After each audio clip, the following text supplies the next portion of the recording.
হে WhatsApp everyone, আশা করি সবাই ভালো আছেন ভাই।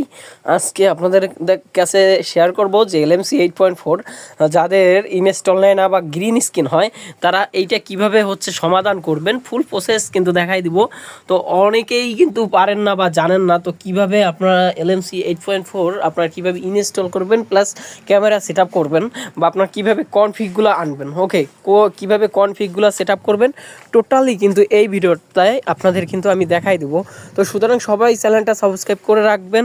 আর যদি কোনো প্রবলেম হয়, ঠিক আছে, যদি আপনার চ্যানেলটা কোনো প্রকার যদি প্রবলেম হয় তাহলে এই চ্যানেলে সমাধান পেয়ে যাবেন। ওকে, তো আপনারা কিভাবে কি করবেন দেখেন, আমার কিন্তু 8.4 আপনার LMC 8.4 আপনার হচ্ছে ভার্সনটা ইনস্টল হয়েছে। আর আপনারা সবাই জানেন যে Redmi note 12, Redmi note 13 pro 5G বা প্রো ভার্সনের যে কোনো 13, 14, 15 ভার্সনের যে কোনো ফোন হোক না কেন আপনারা কিন্তু সহজেই কিন্তু এটা সমাধান কিন্তু করতে পারবেন।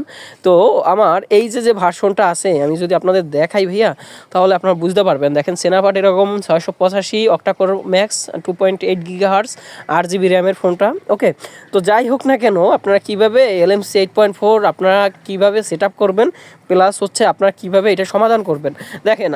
আমি যদি আপনাদের ভার্সনটা দেখাই ভাই, যদি ফুল ভিডিওটা না দেখেন তাহলে কিন্তু আপনারা বুঝবেন না। তো এখানে দেখেন আমার ভার্সনটা LMC 8.4 ভার্সন হচ্ছে 8.4.300.4, ঠিক আছে, আদার্স এইগুলা। তো আমি কিন্তু আমার কিন্তু LMC 8.4 কিন্তু চলতেছে। ওকে, তো এইটা আপনারা কিভাবে কি করবেন, তো আপনার লিঙ্ক পাবেন, আমার ডিসক্রিপশন বক্সে লিঙ্ক পাবেন। আর যদি ডিসক্রিপশন বক্সে লিঙ্ক না পান বা ডাউনলোড করতে না পারেন, আপনারা কীভাবে LMC 8.4 ডাউনলোড করবেন, এই ভার্সনটা ডাউনলোড করবেন, আমার ডিসক্রিপশন বক্সে লিঙ্ক পাবেন বা কমেন্ট করবেন ভাইয়া, আমি কমেন্টে কিন্তু দিয়ে দিব। ওই যে দেখেন LMC 8.4 যে ভার্সনটা, এইটা হচ্ছে আমার LMC 8.4 এই যে দেখেন এই ভার্সনটা আমার গুগল ড্রাইভের লিঙ্ক দেওয়া থাকবে। আপনারা কিন্তু লিঙ্কটা, ঠিক আছে, লিঙ্কটা কিন্তু ডাউনলোড করে নেবেন। তো যেহেতু আমার ডাউনলোড করা আছে আমি জাস্ট ইনস্টল করে ওপেন করে দিব। তো ওপেন করে দেওয়ার পরে আপনারা কিভাবে কি করবেন দেখেন, যদি গ্রিন স্ক্রিন হয় ভাইয়া, যদি এরকম ছবি তোলেন, যদি গ্রিন স্ক্রিন হয়, যে এরকম পিকচারের মতো যদি গ্রিন স্ক্রিন হয় তাহলে আপনারা কিভাবে কি সমাধান করবেন দেখেন। এটা কিন্তু আমার গ্রিন স্ক্রিন প্রবলেমটা আগে হইতো, তো এখন আমার প্রবলেমটা হয় না। তো এটা যদি গ্রিন স্ক্রিন প্রবলেমটা কিভাবে সমাধান করবেন আমি যদি সেইটা দেখাই তাহলে আরও আপনারা ক্লিয়ার হয়ে যাবেন যে আসলে এটা কিভাবে সমাধান করতে হয় বা করতে পারবেন।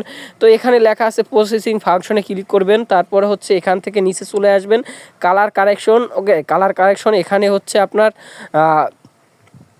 নিচে চলে আসবেন, তারপর মেইন ক্যামেরা আছে, তারপর হচ্ছে এখান থেকে আপনারা আরও অনেক অপশন পাবেন। তো আমি ওই যে অটো সিটি কালার কানেকশন এখান থেকে এইটারে অন করে দিবেন, তারপর মেইন ক্যামেরা এইটা অন করে দিবেন, মানে যদি অফ থাকে তাহলে অফ করে থেকে অন করে দিবেন, টিক চিহ্ন দিয়ে দেবেন, নিচেরটাও টিক চিহ্ন দিয়ে দেবেন, পরেরটাও টিক চিহ্ন দিয়ে দেবেন। ওকে, এরপর হচ্ছে ফ্রন্ট ক্যামেরাটা এইটাও অন করে দিবেন, তারপর CCTTW কালার কারেকশন এইটা অন করে দিবেন, WB কালার স্পেস ফিক্সড, ওকে, এইটাও হচ্ছে অন করে দিবেন। ওকে, তো এরপর হচ্ছে আপনার যে প্রবলেমটা হয়েছিল যে গ্রিন স্ক্রিন হয়, এইটা কিন্তু আপনার সমাধান হয়ে যাবে। ওকে, এটি কিন্তু আপনার সমাধান হয়ে যাবে। আমি এখন আপনার একটা পিক তুলে দেখাই তাহলে আপনার আরও স্পষ্টভাবে আপনারা বুঝতে পারবেন। তো এই দেখেন আমার একটা পিক আমি তুলে দেখাইছি, সাপোজ ওই পিকটা লোড নিতে আছে। তো আমি যদি পিকটা এখন দেখাই, এই দেখেন আমার যে পিকটা একদম কিন্তু খুব ন্যাচারাল একটা পিক। তো ধন্যবাদ সবাইকে, ভালো থাকবেন। আর কিভাবে আপনারা কনফিগ সেট আপ করবেন এই ব্যাপারে আমার ভিডিও পাবেন, আপনারা সবাই ভিডিও দেখে নেবেন, চ্যানেলে ভিডিও আছে। তো ধন্যবাদ সবাইকে, ভালো থাকবেন।